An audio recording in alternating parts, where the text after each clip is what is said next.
বিসমিল্লাহির রহমানির রহিম। আসসালামু আলাইকুম। Welcome to today's discussion. আজকের আলোচ্য বিষয় রাইট ফর্ম অফ ভার্বসের একটি গুরুত্বপূর্ণ রুলস।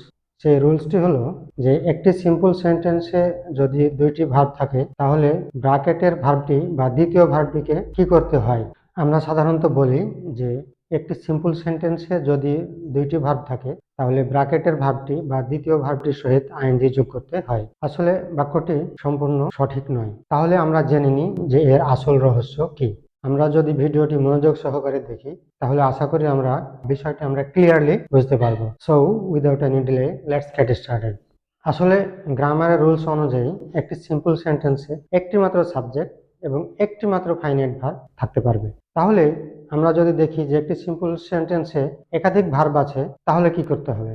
তাহলে আমাদেরকে একটি মাত্র ভার্বকে ফাইনাইট ভার্ব হিসেবে রাখতে হবে এবং অন্য ভার্বগুলিকে আমাদেরকে নন ফাইনাইট ভার্বে রূপান্তরিত করতে হবে। তাহলে এখন আমাদের জানতে হবে যে আসলে নন ফাইনাইট ভার্ব কোনগুলি বা কি। তো এই নন ফাইনাইট ভার্ব নিয়ে আমার একটি বিস্তারিত ভিডিও আছে এবং এই ভিডিওটির লিঙ্ক ডেসক্রিপশন বক্সে দেওয়া আছে। আমরা গিয়ে নন ফাইনাইট ভার্ব সম্পর্কে একটি ক্লিয়ার ধারণা নিতে পারি। তাহলে আমরা চলে আসি আমাদের মূল আলোচনায় যে একটি সিম্পল সেন্টেন্সে যদি দুইটি ভার্ব থাকে তাহলে ব্র্যাকেটের মধ্যের ভার্বটি বা দ্বিতীয় ভার্বটিকে কি করতে হয়। আমরা একটু এক্সাম্পল দেখি। I told him to go ব্র্যাকেটে দেয়ার। আমরা দ্বিতীয় এক্সাম্পলটি দেখি। The teacher advised him to read attentively. আমরা যদি এই দুটি এক্সাম্পলকে একটু অ্যানালাইসিস করি তাহলে দেখতে পাবো যে আমাদের প্রথম এক্সাম্পলে I told him to go there, তাহলে আমি তাকে বললাম সে যাবে। তাহলে আমি বলার পরে কিন্তু সে যাবে। দ্যাটস মিন হলো এটি ফাইনাইট ভার্ব, এটি নন ফাইনাইট ভার্ব এবং এই নন ফাইনাইট ভার্বটি ফাইনাইট ভার্বের পরে ঘটতেছে। তাহলে ফাইনাইট ভার্বের পরে যদি নন ফাইনাইট ভার্বটি ঘটে তাহলে সেই নন ফাইনাইট ভার্বটি হয় ইনফিনিটিভ।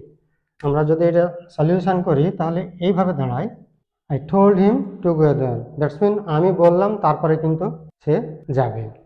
আমরা দ্বিতীয় এক্সাম্পলটি সলিউশন করি। তাহলে দ্বিতীয় এক্সাম্পলটির সলিউশন হলো the teacher advised him to read attentively. That mean হলো যে টিচার তাকে অ্যাডভাইস দিচ্ছে এবং অ্যাডভাইস দেওয়ার পরে কিন্তু সে মনোযোগ সহকারে পড়বে। দ্যাটস মিন হলো অ্যাডভাইসডের পরে এই ভার্বটি ঘটতেছে, তাই এই ভার্বটি হলো নন ফাইনিটিভ এবং নন ফাইনিটিভের যে তিনটি রূপ আছে সেই তিনটি রূপের মধ্যে এটিকে আমাদেরকে করতে হবে ইনফিনিটিভ। তাহলে আমরা দেখলাম যে ফাইনাইট ভার্বের পরে যদি নন ফাইনাইট ভার্বটি ঘটে তাহলে নন ফাইনাইট ভার্বটি হয় ইনফিনিটিভ। আমরা আরো কিছু এক্সাম্পল দেখি। আমরা এখানে দুটো এক্সাম্পল লিখেছি যে I saw the man to walk in the field. That's mean হলো আমি যখন দেখছি তার আগে থেকে কিন্তু ব্যক্তিটি মাঠে হাঁটতেছে এবং আমি যখন দেখছি তখনও হাঁটতেছে এবং আমার দেখা শেষ হয়ে গেলেও কিন্তু ব্যক্তিটি হাঁটতে থাকবে। এবং আবার এখানেও আমরা দেখি যে we notice the baby to cry. তাহলে আমরা দেখলাম যে শিশুটি কাঁদতেছে। তাহলে আমরা যখন দেখলাম তার আগে থেকেই শিশুটি কাঁদতেছে, আমরা যখন দেখতেছি তখনও শিশুটি কাঁদতেছে এবং আমাদের দেখা শেষ হয়ে যাওয়ার পরেও কিন্তু শিশুটি কাঁদতে থাকবে। তাহলে ফাইনাইট ভার্বের আগে থেকেই যদি নন ফাইনাইট ভার্বটি চলতে থাকে এবং ফাইনাইট ভার্বটি ঘটার সময়তেও যদি চলতে থাকে এবং ফাইনাইট ভার্বটি শেষ হয়ে যাওয়ার পরেও যদি নন ফাইনাইট ভার্বটি চলতে থাকে তাহলে সেই নন ফাইনাইট ভার্বটির সাথে যুক্ত হয় আইএনজি। আমরা দেখি একটু সলিউশন করে। তাহলে সলিউশন হলো কি যে I saw the man walking in the field. দ্বিতীয় সলিউশনটা কি, তাহলে আমরা প্রথম সলিউশনে দেখতেছি I saw the man walking in the field এবং দ্বিতীয় সলিউশনে আমরা দেখতেছি যে we noticed the baby crying. তাহলে আমরা প্রথম এক্সাম্পলে দেখতে পাচ্ছি ব্যক্তিটিকে দেখলাম তখন তার আগে থেকে ব্যক্তিটি হাঁটতেছিল, আমি যখন দেখতেছি তখনও হাঁটতেছিল এবং আমার দেখা শেষ হয়ে যাওয়ার পরেই কিন্তু ব্যক্তিটি হাঁটতেছিল। এবং দ্বিতীয় এক্সাম্পলে হলো কি যে আমরা যখন বেবিটি দেখলাম তার আগে থেকে বেবিটি কাঁদতেছিল, আমরা যখন দেখতেছি তখনও কাঁদতেছিল, আমাদের দেখা শেষ হয়ে গেলেও বেবিটি কাঁদতে থাকবে। তাহলে আমরা এখানে লক্ষ্য করলাম যে ফাইনাইট ভার্বের আগে থেকেই যদি নন ফাইনাইট ভার্বটি চলমান থাকে, ফাইনাইট ভার্বটি ঘটার সময়তেও যদি চলতে থাকে এবং ফাইনাইট ভার্বটি শেষ হয়ে যাওয়ার পরেও যদি নন ফাইনাইট ভার্বটি চলতে থাকে তাহলে আমার নন ফাইনাইট ভার্বটির সাথে আইএনজি যুক্ত হয়। আমরা আরো একটা এক্সাম্পল দেখি। এখানে আই লাইক টু ফিশ। তাহলে যেহেতু লাইক একটি ফাইনাইট ভার্ব, তাহলে ফাইনাইট ভার্ব এটা হলো ট্রানজিটিভ ভার্ব, ট্রানজিটিভ ভার্বের একটি অবজেক্ট লাগবে। আর অবজেক্ট কি হতে পারে, আমরা জানি যে অবজেক্ট হতে পারে নাউন আর নাউন ইকুইভ্যালেন্ট। তাহলে নাউন তো আমরা চিনলাম, ইকুইভ্যালেন্ট গুলো কি, ইকুইভ্যালেন্ট গুলো হতে পারে প্রোনাউন, হতে পারে নাউন ফ্রেজ, হতে পারে নাউন ক্লজ, হতে পারে। আমরা এখানে দেখি এটি একটি জেরান্ডটি আমাদের এখানে নাউন হিসেবে কাজ করতেছে। জেরান্ড সম্পর্কে আমি যে ভিডিওর কথা বললাম, যে ডেসক্রিপশন বক্সে দেওয়া আছে, ওই ভিডিওতে জেরান্ড কি এটি সম্পর্কে বিস্তারিত ব্যাখ্যা করেছি। আশা করি আমরা ভিডিওটি দেখলে ক্লিয়ারলি বুঝতে পারবো যে জেরান্ড কাকে বলে। আমরা এই সম্পর্কে আরো একটি এক্সাম্পল দেখি। সে লাভস টু গার্ডেন, সে বাগান করতে ভালোবাসে। তাহলে আমাদের এইটি হলো একটা ফাইনাইট ভার্ব। তাহলে এখানে আমাদেরকে একটি নাউন বসাতে হবে। দ্যাটস মিন এটি হলো ট্রানজিটিভ ভার্ব, আমাদের এখানে একটি নাউন বসাতে হবে। আর নাউনটি আমাদেরকে বানাতে হবে ভার্বের সহিত আইএনজি যুক্ত করে। দ্যাটস মিন হলো জেরান্ড বানিয়ে। তাই আমাদের এক্সাম্পলটি এইভাবে দাঁড়াবে, লাভস গার্ডেনিং।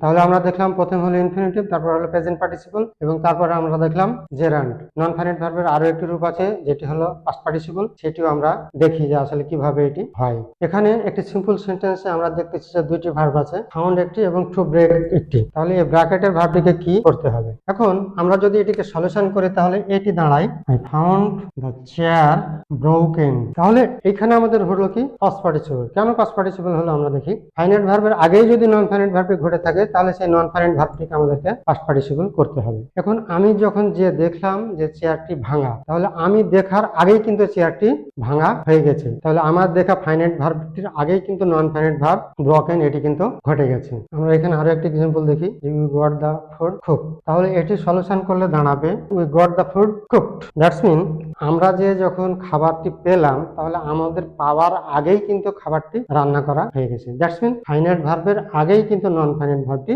ঘটছে। তাহলে ফাইনাইট ভার্বের আগেই যদি নন ফাইনাইট ভার্বটি ঘটে থাকে তাহলে সেই ক্ষেত্রে হবে, এটি হবে পাস্ট পার্টিসিপল।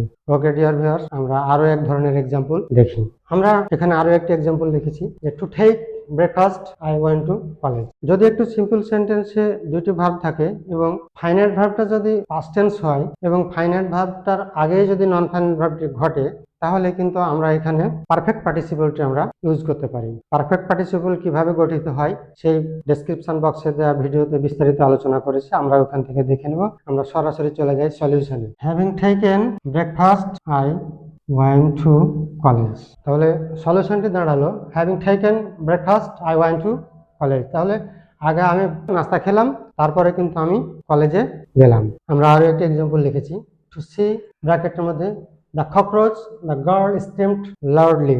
তাহলে ককরোচকে দেখে মেয়েটি খুব জোরে চিৎকার দিয়ে উঠলো। দ্বিতীয় এক্সাম্পলের সলিউশন করি, তাহলে এভাবে দাঁড়ায়, having seen the cockroach the girl screamed loudly. মানে আগে সে দেখলো ককরোচটি, তারপরে সে কিন্তু ভয়ে খুব জোরে চিৎকার দিয়ে উঠলো। ডিয়ার ভিউয়ার্স, তাহলে আমরা বুঝতে পারলাম যে আমরা যে রুলসটি সচরাচর পড়ি, যে একটি সিম্পল সেন্টেন্সে যদি দুইটি ভার্ব থাকে তাহলে ব্র্যাকেটের ভার্বটির আইএনজি করতে হয় বা দ্বিতীয় ভার্বটিকে আইএনজি করতে হয়। বাক্যটি আসলে পুরোপুরি সঠিক নয়। আমরা এখানে ব্যাখ্যা দেখলাম, প্রথম এক্সাম্পলে দেখলাম যে ফাইনাইট ভার্বের পরে যদি নন ফাইনাইট ভার্বটি ঘটে তাহলে সেখানে হয় ইনফিনিটিভ। ফাইনাইট ভার্বের আগে থেকে যদি নন ফাইনাইট ভার্বটি ঘটতে থাকে এবং ফাইনাইট ভার্বটি ঘটার মুহূর্তখানেও যদি নন ফাইনাইট ভার্বটি ঘটতে থাকে এবং ফাইনাইট ভার্বটি ঘটার শেষেও যদি নন ফাইনাইট ভার্বটি ঘটতে থাকে তাহলে সেটি হয় প্রেজেন্ট পার্টিসিপল। এবং আরো একটি এক্সাম্পল আমরা দেখেছি, ট্রানজিটিভ ভার্বের অবজেক্ট হিসেবে যদি ভার্বকে রাখা হয় তাহলে সেই ভার্বটিকে আমরা ভার্ব হিসেবে রাখতে পারি না, কারণ ট্রানজিটিভ ভার্বের একটি অবজেক্ট লাগবে। আর ভার্বকে অবজেক্ট করার একটি প্রসেস হলো কি, জেরান্ড করা। দ্যাটস মিন হলো ভার্বের সহিত আইএনজি যুক্ত করা। এবং তৃতীয় নম্বরে এক্সাম্পল হিসেবে আমরা দেখেছি পাস্ট পার্টিসিপল, যে ফাইনাইট ভার্বের আগেই যদি নন ফাইনাইট ভার্বটি ঘটে থাকে সেই নন ফাইনাইট ভার্বটিকে আমরা কি করব, পাস্ট পার্টিসিপলে আমরা রূপান্তরিত করব। যেমন আমরা দেখেছি যে we found the chair broken, we got the food cook. এবং লাস্টে আমরা পারফেক্ট পার্টিসিপল হিসেবে দেখেছি যে to take breakfast I went to college. তাহলে আগে ব্রেকফাস্টটা আমরা খাচ্ছি, তারপরে কলেজে যাচ্ছি। এখানেও আমরা দেখছি যে মেয়েটি আগে ককরোচ দেখছে এবং তারপরে সে খুব জোরে করে চিৎকার করে উঠছে। ডিয়ার ভিউয়ার্স, তাহলে আমরা আশা করি বুঝতে পেরেছি যে একটি সিম্পল সেন্টেন্সে যদি দুইটি ভার্ব থাকে তাহলে ব্র্যাকেটের ভার্বটিকে কোন ভার্বে রূপান্তরিত করতে হবে। Dear viewers, thank you very much for watching the video. Hope you have enjoyed it. Please don't forget to like and share the video.